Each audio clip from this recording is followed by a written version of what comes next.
Me too, Georgie. Me too, buddy. So I'm feeling a lot like George right now. I'm pretty tired. I had staff duty last night, and for those of you that don't know what staff duty is, in the Army there's an NCO and typically a soldier, sometimes an officer as well, that stays overnight at every unit and, you know, makes sure that nobody's messing with things, stealing things, etc. So you don't get that duty all the time, but it does happen, and for the most part, about once a month or once every other month is kind of how it falls. But when you have it, it does make you pretty tired the next day because you got to stay up all night, and you know, you're just a little sleep deprived. For those of you that are new to the channel, this is about the time of year that our content starts transitioning from you know, like tractors and equipment running to more of the livestock side of our farm. And yeah, it'll be like that for about 3 months, roughly, maybe a little more.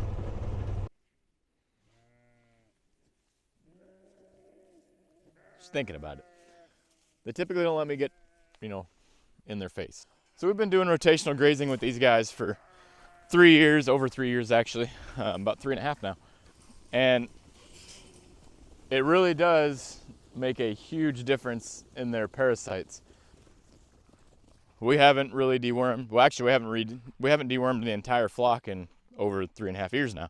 There are still occasions that we get a handful, so actually, matter of fact, this year was the most we've ever had to do, and we had 8 that needed to get dewormed, and those 8 shouldn't be here.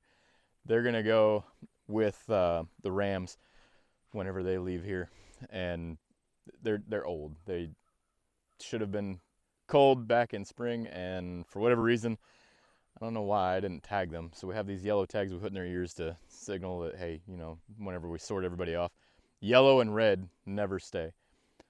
Red means they're a ram. Yellow is that they've been identified as not staying for some reason or another.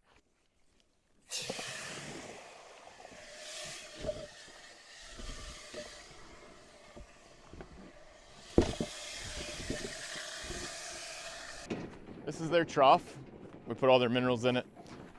You can see there's some feces in there too, because we have some lambs that find it fun to get up there, and apparently they can't eat from the ground. You dirty birds.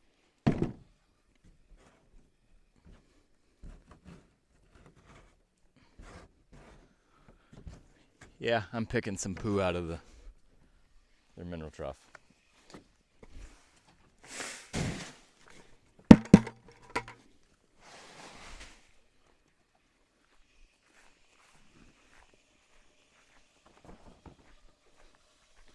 So these guys and gals are gonna stay right over here in this pasture for 5 days. The reason they're gonna stay here for 5 days isn't because they're gonna run out of grass in that 5-day time span. And it's actually not because anything with the pasture sizes. It's actually because of parasites primarily. What happens is that when they're walking in, they're pooping. And as soon as they poop, they're planting little larvae seeds. Those larvae are gonna hatch in 6 days. And in 6 days, or sorry, at that 6th day, they will start climbing up the blade of grass and try to be in the bottom 4 inches of the grass and try to get ingested to find a host. We don't want them to have that opportunity.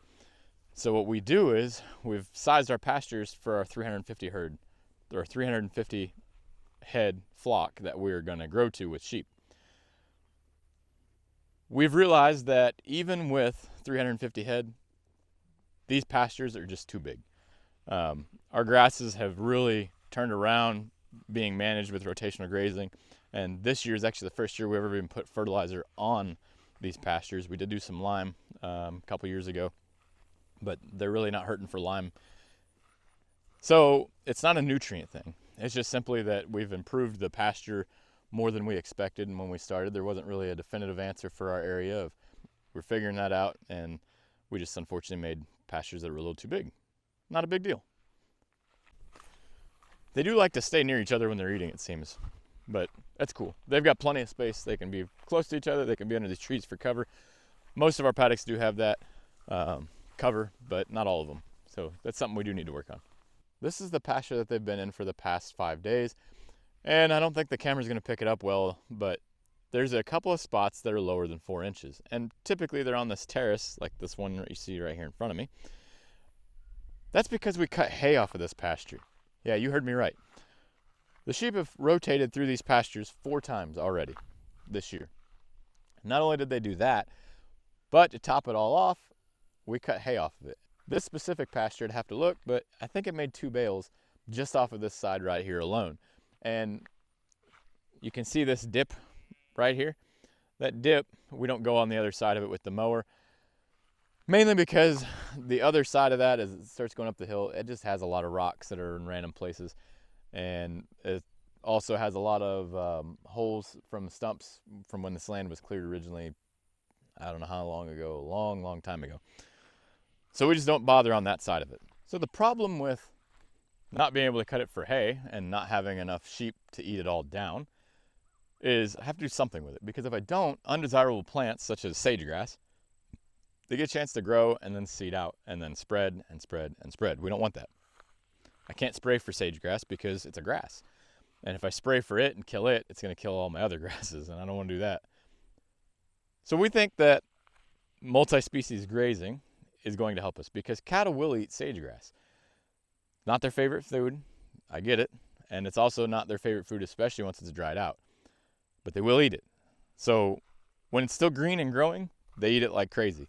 The sheep, they just don't like it. They don't really touch it. So this little guy you see right here, this is Moose.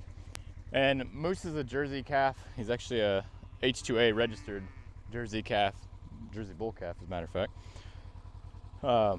He was 8 weeks old when he came here. Mom got mastitis, and long story short, they weren't gonna mess with it because they were also PCSing or changing duty stations. They were going down to Fort Benning, Georgia, and they had Mom to deal with, and a lot going on when we changed duty stations. So they didn't want to have that headache, so they gave him to us.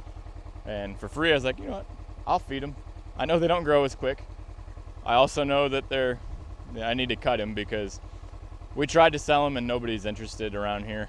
Dairies just, they're not interested in having a bull around. They'll just buy the straws.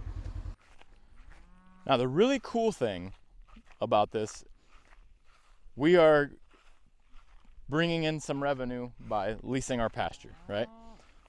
We're saving some fuel by not having to brush hog on these back pastures, hopefully, because they're gonna eat the additional vegetation that the sheep just don't.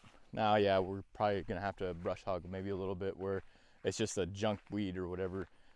Actually, the weeds we could spray, but like if it's sagegrass that gets out of hand, eventually, yes, we'll have to brush hog some. These cows are gonna eat different varieties of grasses and different things that the sheep don't prefer. And there's so low density of sheep that they're only going to eat the stuff that they want. And if they run out of that stuff, yes, of course, they would start eating the other things that they don't desire. Just like us, if we're forced to eat something that we don't want. You know, if you put a salad in front of me, you know, and tofu, if I get hungry enough, yes, I'll eat it. But I really don't want to eat it if I don't have to, if I could have a steak or a burger or whatever. Same concept goes for these guys. So they're going to stay on pastures just as long as the sheep. They'll stay an extra 5 days. These animals weigh around 600 pounds, and that 600-pound animal unit is actually really close to being equivalent of 181 sheep. Now, the really cool thing about this whole concept is they're going to save me money on brush hogging. They're also going to, hopefully, if this is working like we think it will, they're going to eat parasites that hurt the sheep but won't hurt them. Just like the sheep are eating parasites that will hurt them but not the sheep. So between them two eating each other's nemesis or enemy, however you want to put this, that should also help us out too, because now we're helping to rid these parasites completely. So a 2-month break between pastures, very helpful, but if the weather's not right, if it's just cool and dry that full 2 months, they can still be there when the sheep come back. So they're doing that. Then to top that all off, they're bringing in a little bit of revenue for us for leasing our pasture. And the real kicker is we're getting to test out the multi-species grazing concept without investing a bunch of money into it. Now, I could have went out and bought some Angus or some cheap something from the sale barn and just see if, hey, is this something I want to try?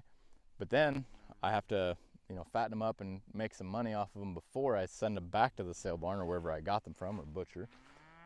Or I got to suck it up and feed them through winter, which that costs me more money. Even though, I guess depends how you look at it. The hay doesn't cost me money because I already have it and I just wouldn't sell it. But it's costing me money because I could have sold that hay instead of feeding it to these guys. So I get it. It's kind of a wash, so to speak. So the cool part about this is multi-species grazing should work even better for us. Now you've seen, if those of you that have been along in the channel for a long time now, for the 3 years we've been around, you've seen our pastures change. They used to be filled with a lot of junk. They used to be filled with Cerisa lespedeza and all kinds of other stuff that is just not useful. We also used to have some severe deficiencies in our nutrients for our ground. We don't have that so much anymore. When we do our soil test now, our ground needs, it does still need nutrients, don't get me wrong, but it doesn't need anywhere near where it did. For instance, we needed 27 pounds an acre of potash, and we needed less than half a ton of lime, and then we also needed, no, actually, that was it for these. The other place that we made the hayfield, that needed more stuff. So anyways, that's the only two things we needed, and that was a pretty good average across the farm. That's what it averaged out to, what it needed. In reality, it needed even less than that in most places, but the few places that did need a lot, which is probably on this other side, is what brought our averages up, where that ground is not so nice. Anyhow, I say all that because I want to try this, but I don't want to spend, we spent a lot of money in sheep. We went out and bought $10,000 worth of sheep, and at that point we were vested, like, hey, we got to make this work because otherwise we're going to lose all that money. Whereas in this case, we're leasing this ground. We're leasing all of our pastures to somebody else that needs the ground. They're getting the chance to use our pastures, not have to feed hay every day. We're making some revenue off of it. It really helps us out.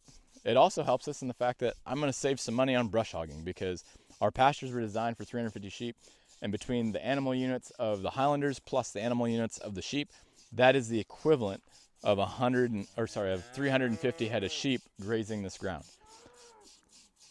We are just trying this as an experiment. So how this is going to work is these guys go home. There's 40 of them here, and these guys go home December 15th, or that week.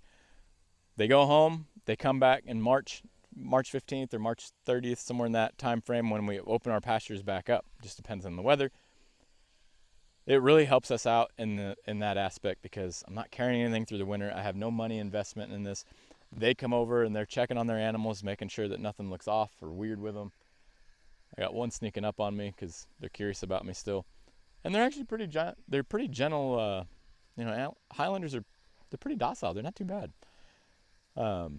Jason's cows, when I go over there with him to help him, they're just terrified of me. They won't get anywhere near me. It just makes it a little bit harder because they're not used to me. So we're hoping that between the two of them, it benefits that much more because we've had so much change and so much growth in this farm since we've started it. So anyhow, that's kind of the story of what's going on around here. Like I said, there's a lot of changes that have went on this whole year. We figure we might as well just keep that trend going, I guess.